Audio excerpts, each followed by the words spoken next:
Now, as you're well aware, the other day there was a mass shooting in a grocery store.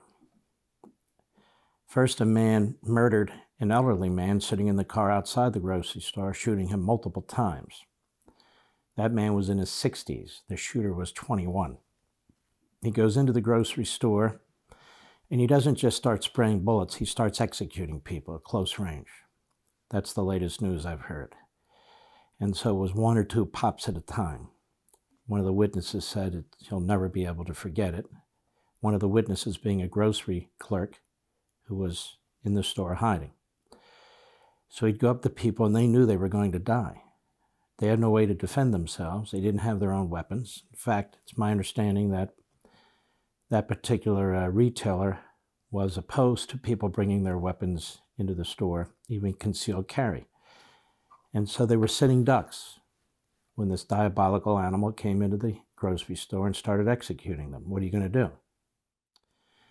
And you have this heroic police officer, Officer Talley. He hears the shots. He's the first on the scene. He runs right into the door. They engage in gunfire, and he's murdered. He's killed. A man with 7 children and a lovely wife, 51 years old. And immediately there were calls for gun control, gun confiscation, eliminating assault weapons. And I want to take a little bit of time and unravel some of this before we hear from Kamala Harris and Barack Obama and the usual voices who try to exploit these situations. First of all, it sickens me every time when we have political leaders who do not take a moment to think about the families involved here and the people who've died. They're never coming back. They're never going to walk this earth again. The most precious thing was taken away from them, their existence. We don't even know their names. I mean, we read about them in the paper, we see them in broadcasts, but if you were to ask Kamala Harris or Barack Obama without notes, without cards being handed to them, who died, they wouldn't even know the names. They're just people who've been killed. And now it's time to fight for the cause. There's always a cause with the left. And the cause is never liberty, it's never individualism, it's always about empowering government. We need to do something, they say. We need to do something. Let me tell you a dirty little secret. We're never going to stop this. Mankind has never stopped this. I don't care what laws they try to pass. We are never going to stop evil people from killing innocent people. Sometimes it's done on a massive scale, and you can think of the people evil people who take over government. Today you have communist China killing thousands at a time in death camps. You have it going on in one communist or fascistic regime after another. You have ethnic cleansing going on in parts of Africa and the Middle East. It is a horrific thing. Man can be very evil. That's why we set up a government that limits the power of itself and embraces individual liberty and certain unalienable rights. This is the best way to prevent the kind of thing that we see throughout the world. But I don't care what kind of law you pass. If somebody's evil or unhinged, insane, and they want to get a weapon and they want to kill people, they're going to do it, even if they don't use guns. Perhaps they'll use fertilizer and some chemicals, and they'll blow up a federal courthouse without ever using a gun. You may recall Timothy McVeigh and the 150 or 60 or 80 people who were murdered that day at a federal courthouse and blew off the front of the building. So I get frustrated and sickened by politicians who try to exploit this and who try to exploit everything else, whether it's a pandemic and so forth. It's just never ending. Now, what we saw should expose exactly what's taking place. We saw a mass murder take place in Atlanta. 8 people were slaughtered, 6 of whom were Asian Americans. Biden and Harris were down there already in Atlanta for a different matter. They had to change subjects, but they didn't cancel their press statement, as Biden doesn't do press conferences very often. In fact, he hasn't done any until this week. And they turned it into an attack on America. The racism and xenophobia in America, said Kamala Harris.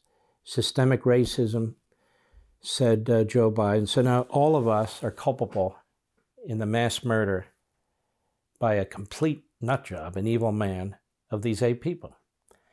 And it's racialized. So it's the white majority against another minority. When we're human beings and we all look at this and we're disgusted by it. So they immediately racialized it. And then we have this mass murder, 10 people murdered, at this grocery store in Boulder, Colorado. What's the race of each one of these people? Well, you got to dig it up to find out. Most of them are white. Oh, and what is the race or the ethnicity of the individual who did the killing? Well, his family's from Syria. And it turns out he posted some things on the internet that the independent journalists, not the networks and not cable TV, uncovered. Some sympathies towards ISIS and so forth. There was some radicalism and sympathies toward terrorism. None of this was discussed on any of the nightly news programs or by Joe Biden or Kamala Harris. In fact, Joe Biden immediately took to the airwaves with written talking points, pushing gun control, gun confiscation. Let's eliminate assault weapons. So in the one instance, it's about race, because the narrative lines up for the Democrats and their ideology. In the other instance, where the narrative doesn't line up, it's about gun confiscation and gun control. This is a hideous, unconscionable effort to exploit these murders. It makes me sick to my stomach. Now, that aside, what's an assault weapon? I don't even know what that means. This is a pejorative term that's been given to a weapon, a rifle, or even a pistol, where you have to pull the trigger each time for a bullet to be fired. Just for people who don't have weapons, just so you know, you can't leave your finger on a trigger and then it just keeps shooting bullets. That's an automatic weapon. I can't get an automatic weapon unless I go through God knows how much bureaucracy, the Department of the Treasury, the FBI, and others. But most people don't get automatic weapons. What's a semi-automatic weapon? A semi-automatic weapon simply means you pull the trigger and a bullet comes out. You pull the trigger again and a bullet comes out. And the faster you pull the trigger, the faster the bullet comes out. But one motion is required for the other action to take place. They want you to believe with this phrase, semi-automatic and assault weapons, that we're using military weapons. We're not allowed to buy military weapons. If there's a military weapon that's made for the civilian population, that's one thing. But you can't just use a military weapon as part of the civilian population. It doesn't work that way. Background checks. They act like there's no background checks. Any of you who've bought a weapon knows, right, Mr. Executive Producer? You have weapons, I have weapons, you have weapons, Mr. Producer. You go through a background check. And you sit there, even at a gun show. I sat there 30 minutes. They go through the system and so forth. You come out the other. I've seen people denied weapons with background checks sitting right next to me in the same location. What they're talking about is this infinitesimally small amount of sales where somebody who owns a gun sells it to another person. Or if you give a gun to a family member or a friend. They want background checks for that? Well, that means it'll never happen, because how are you going to do a background check when you give a gun to your son?